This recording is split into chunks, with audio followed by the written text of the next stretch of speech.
একটু হাসি দাও। হ্যাঁ, এটা সুন্দর হবে। ওটা কতটুকু নিছিলা?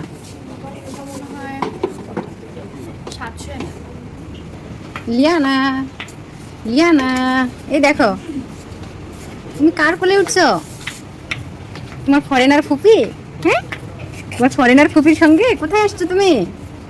বলো, কোথায় আসছো বাবা? কি কিনতেছো?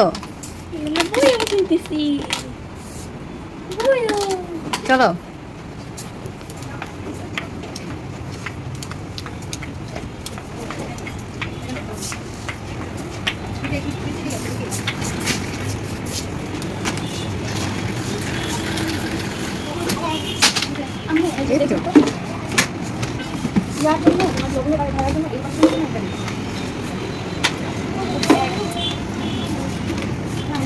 ইয়ে না, এদিকে তাকাও, দেখো নাকি ওখানে আরেকটা ডিজাইন দেখছি, দাঁড়াও এটা দেখো, দেখতে পাচ্ছ?